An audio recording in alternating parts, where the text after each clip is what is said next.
by moving everything off the watershed, protecting the actual creek and pond, we have a thriving wetland, which is one of the most endangered habitats in the United States, and most productive. So we now have a wetland. You see the cattails growing, turtles. Here's number 3. By creating a wetland and filter system, we're actually cleaning up anything coming from the road through the cattails. By the time the water moves through our 80 acres, it's cleaner than when it came in. So we're cleaning up the water for the Missouri, for the Mississippi, and for the ocean it gets to. Here's number 4. Cattails are edible. We planted 2 edible wetland plants, arrowroot and cattail. We ate a few hundred pounds of cattail hearts, known as Cossack asparagus. Tastes like asparagus. It goes up, we cut it in early summer and eat it. No gardening, no toiling. Here's number 5. Cattail head fluff. That's building material. This whale bench was made, finished with cattail fluff, the seed fluff. So we have building material for free. You see all the heads are cut off? That's where it went into building some of these structures. Use number 6. Our ducks come down and eat from the pond. They walk down and eat, they get all their food and go back and lay an egg. So we get eggs. The ducks get amazing habitat. Use number 7. We've had bald eagle, osprey, American bittern, wood duck, green heron, kingfishers. You see the turtles there, snakes. All these birds and animals use this as habitat. So we now have a place that's productive for us and the rest of life. Number 8, recreation. There's no algae now, it's clean. We've gotten all the nitrogen out, it's a filter system, it's an incredibly healthy pond, so we swim in it and have recreation. Use number 9. There's fish in it that we eat. So we have bluegill and largemouth in here. Now that it's super healthy, we have a high fish population. The bluegill eat insects, the largemouth eat the bluegill. We eat the largemouth and the bluegill. No imported feed, nothing. We just keep the pond healthy. We ate about 80 fish last year, so it's a supplemental food. And then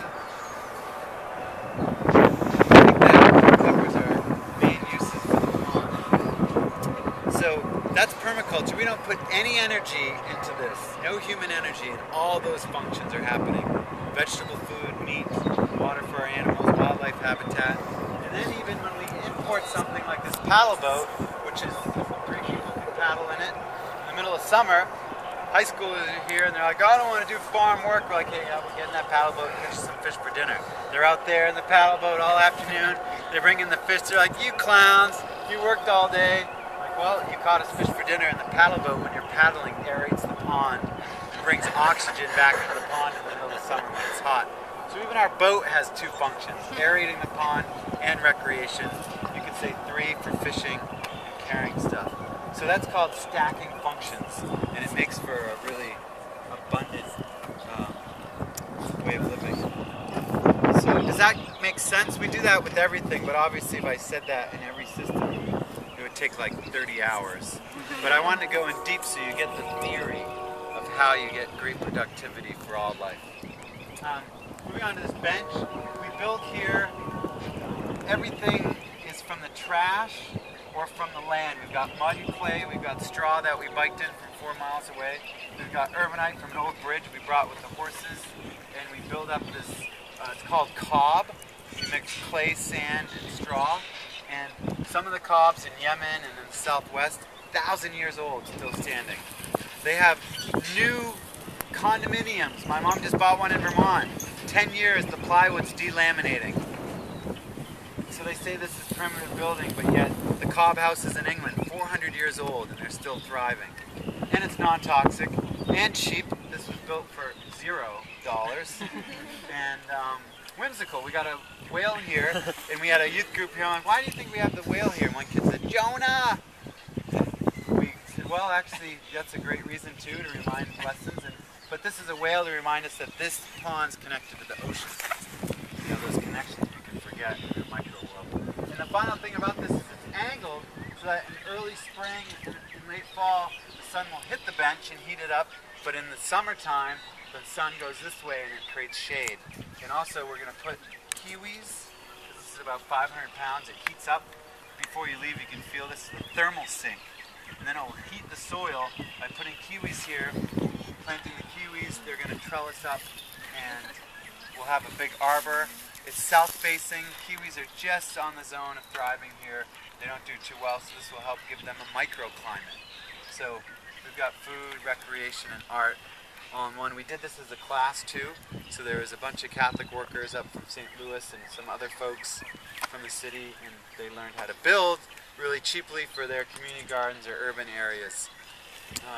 So everything we do, if we bring in education, it's another layer. We get a bench, they get taught, and the loop keeps going. Everyone leaves saying like, oh, we got it. That's the ultimate for me, is when everyone leaves feeling like they got the best deal. Because everyone's happy. Okay, before you have to stand up, if you turn around and look at the bees back there, we everything on this area here is, we do organic and as low, cheaply as possible, so that someone who is low income or could actually live this way. Sarah and I and Etta live on under $3,000 a year, our whole family, and that includes going to visit family. And so we're technically the poorest people in the United States, desperate. The poverty line for a family is something like $14,500. On paper, people are worried about us. But by living under the poverty line, one, we're in line with everyone who are poor, and showing a new way. Hey, look, you can rearrange it so that you're bountiful. And so if we did a project where we had $100,000 solar panels, it's not really applicable for 40 million Americans, because they're in debt, they can't even have health insurance. So the bees, a lot of them, we get wild swarms, and from the bees we get honey, we get propolis, we get beeswax for our candles at night, and they pollinate all our fruit trees and gardens. With bees in your yard, your productivity goes up. I average to about 77% higher yields, because you have more pollinators and you get more fruit. Pretty much makes sense. So we have a lot of little systems where we're not eating, fish might be just 0.5% of our food, the bees might be 0.2%, but so far last year, 1,200 visitors, we were able to feed them, all of them, with all fruit, vegetable, cheese, meat, all from the land. We import a little bit of grain, but pretty soon we'll have a totally closed loop system with little microsystems like this. So, any questions so far? We're going to get up and move around. How'd you get the blue color on the bench? That's a great question.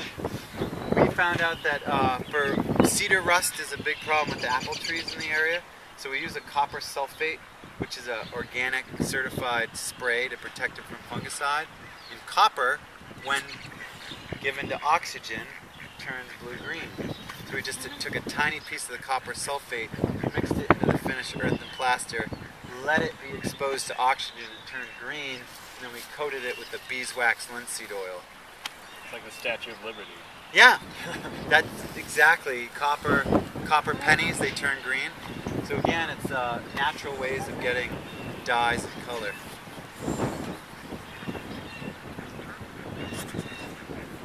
Okay, sorry you all look so comfortable. No, we'll stand.